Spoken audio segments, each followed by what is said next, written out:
mabuk Al-Fatihah dulu, doa dulu, ya kan? Saudara-saudara, ini kita mabuk perdana, ya, marilah kita bacakan suratul Fatihah biar mabuknya barakah. Al-Fatihah. Ada itu yang model itu sekarang tuh ada itu. Memang benar zaman udah zaman edan.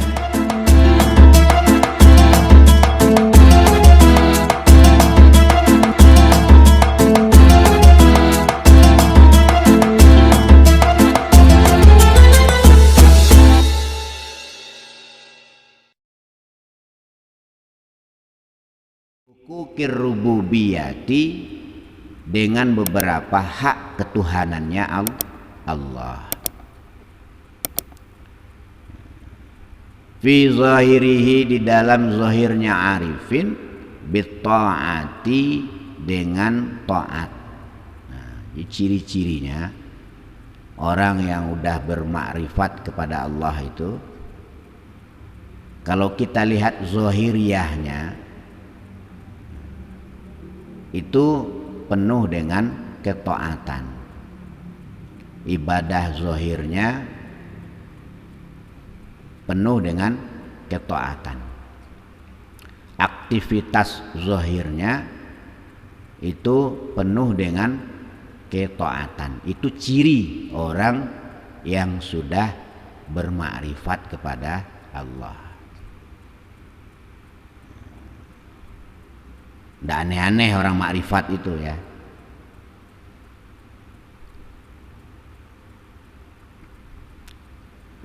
Wa fi batinihim, dan di dalam batinnya arifin,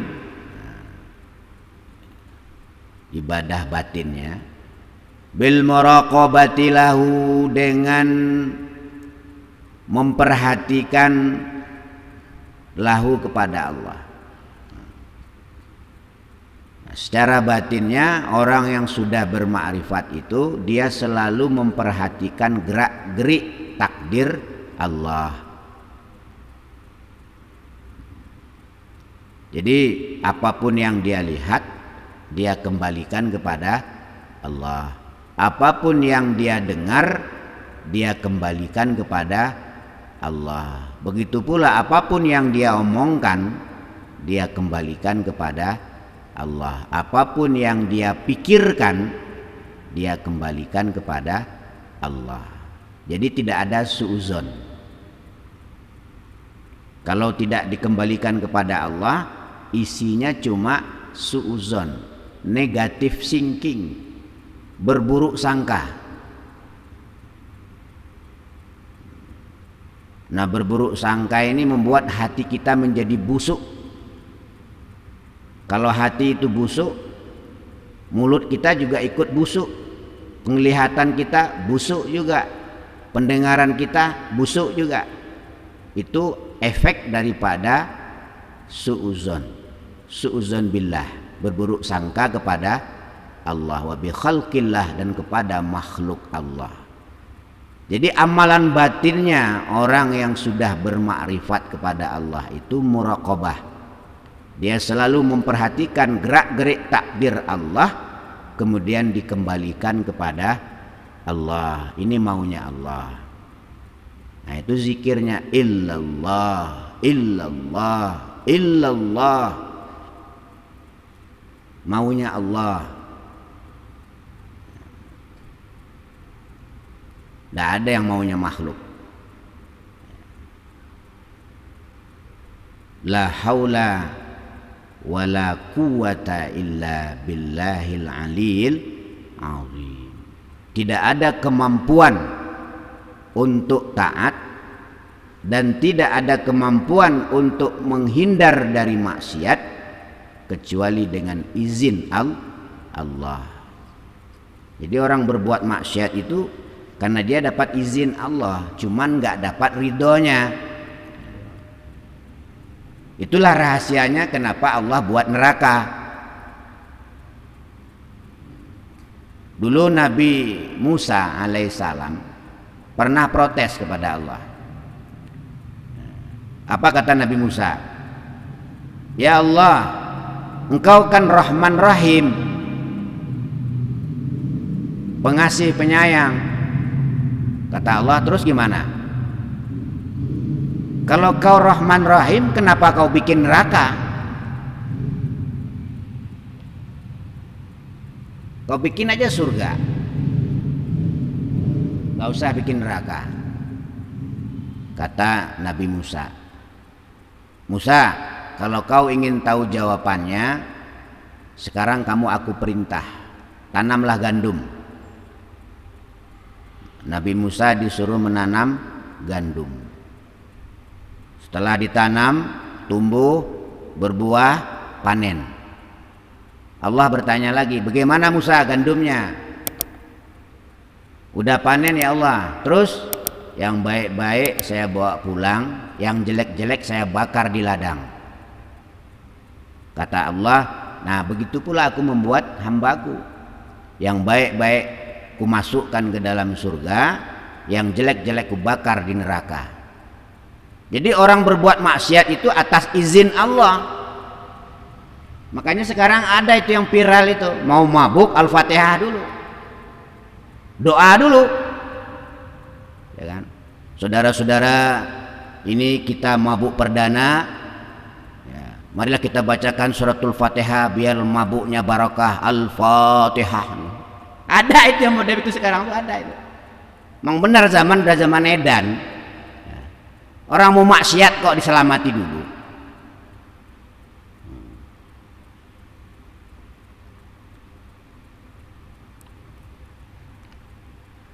Nah, kenapa orang-orang ngerti-ngerti kok diam aja? Karena kalau nggak ikut edan, nggak keduman, kalau kata orang Jawa. Nah, jadi harus ikut edan biar dapat juga, dapat jatah bahagia.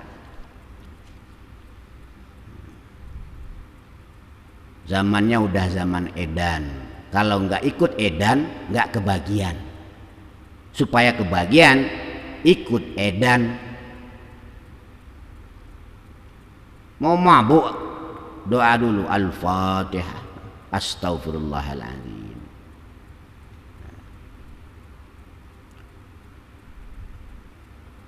Jadi amaliyah orang yang bermakrifat kepada Allah tadi secara zahir, dia memenuhi ibadah-ibadah zahir, sholatnya rajin, ma'al ilmi, beserta ilmu.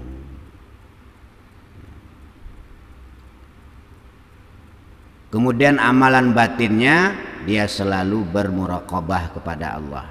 Dia selalu ngintip takdir Allah, lalu lalang takdir Allah yang terjadi pada dirinya, pada keluarganya, pada tetangganya, pada kanan kirinya. Semua takdir Allah itu. Di orang maksiat itu juga atas izin Allah, cuma Allah nggak ridho. Sebab orang kalau mau maksiat, mau maling misalnya, Allah nggak izin, nah, dibikin stroke kakinya, nggak bisa maling dia. Diizini oleh Allah, cuma Allah nggak ridho. Jadi kita bisa ngaji ini atas izin Allah, bukan karena kita hebat, enggak. Atas izin Allah. Kalau Allah nggak izin ngaji, walaupun di depan hidungnya nggak akan datang ngaji. Kenapa? Allah nggak izin, Allah nggak tolong. Maka bersyukurlah kita masih dapat izin dan pertolongan Allah untuk menambah ketaatan kepada Allah Subhanahu wa ta'ala. Kita teruskan.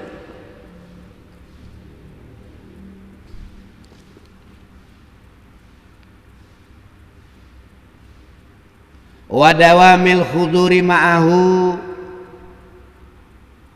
dan berkekalannya hadir bersama Allah, khudur ma'allah.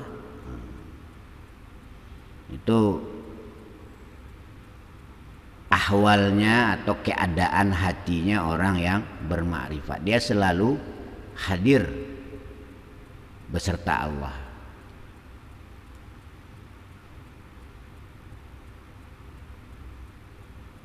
Khudur ma'allah. Ai Innahum jelasnya sesungguhnya arifin la yatlubuna tidak meminta siapa harifin ya, minhu dari Allah illa hazainil amraini kecuali dua perkara. Dia orang itu kalau udah kenal Allah, udah bermakrifat kepada Allah, permintaannya cuma tinggal dua saja ya.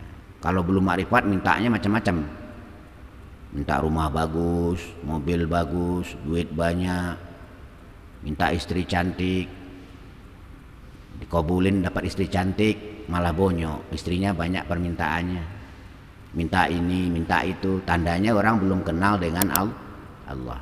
Kalau udah kenal dengan Allah, udah bermakrifat kepada Allah, permintaannya hanya tinggal dua saja. Apa itu yang dua? Min ghairi mura'ati hafzin. Pertama,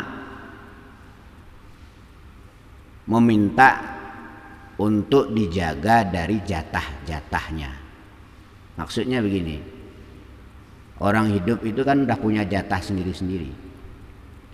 Jatah jadi orang kaya itu udah tertulis di telapak tangan itu, suratan hidup ya.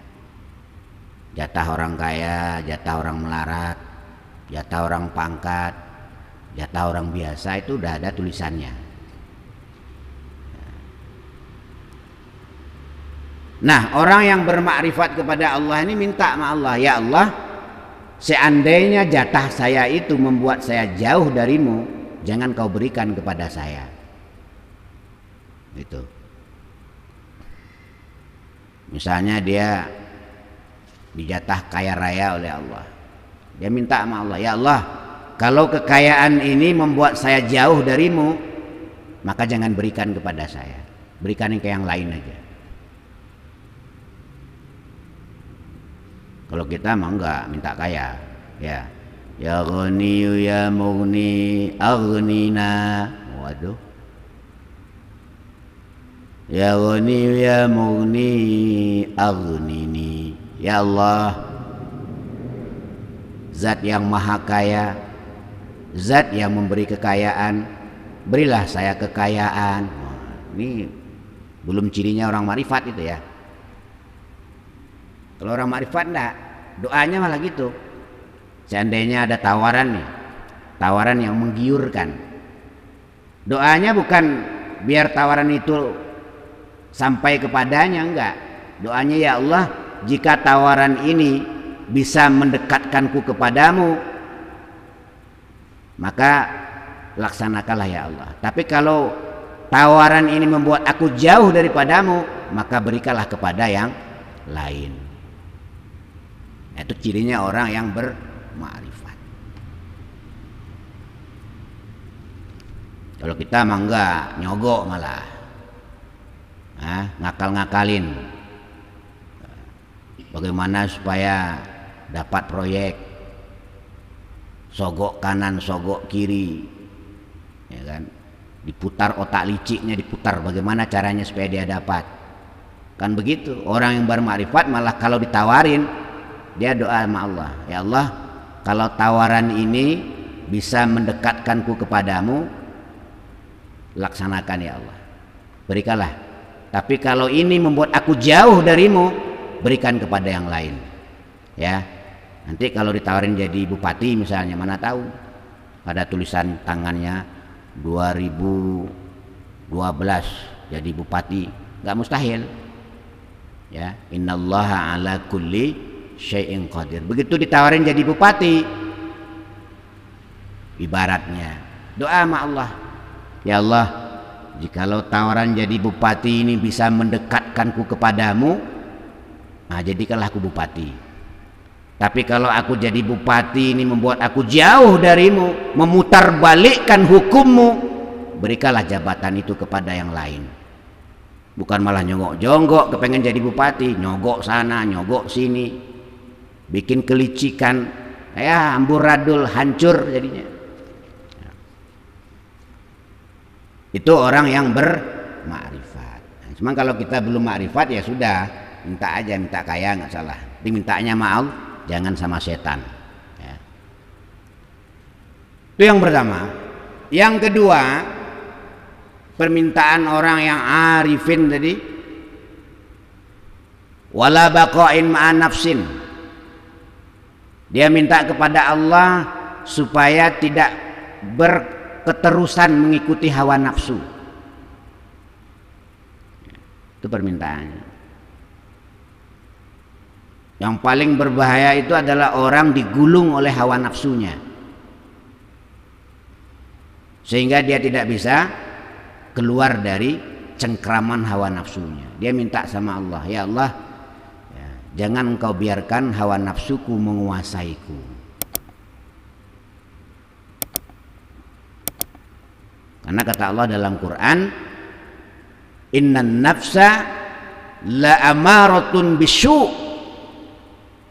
Sesungguhnya nafsu itu selalu mengajak kepada keburukan.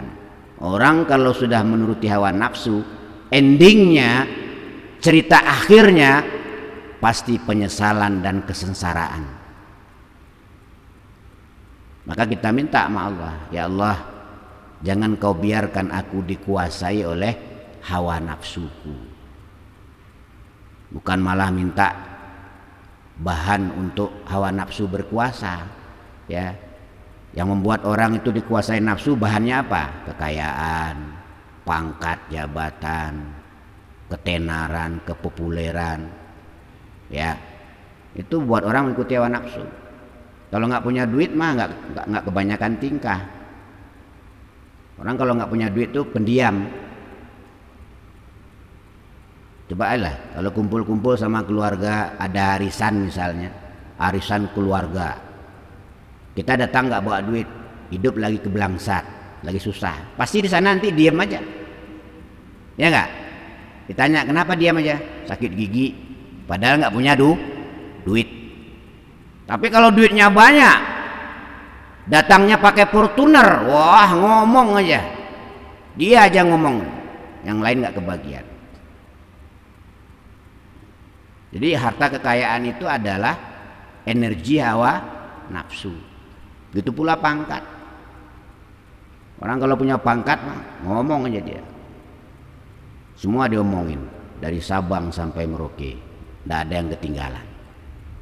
Nah, maka kita minta kepada Allah, ya Allah, jangan kau biarkan aku dikuasai oleh hawa nafsuku. Insyaallah kita lanjutkan pada perjumpaan selanjutnya. Astaghfirullah Rabbal baraya, astaghfirullah minal khataya, Rabbi zidni ilman nafi'a wa wafiqni amalan salihah.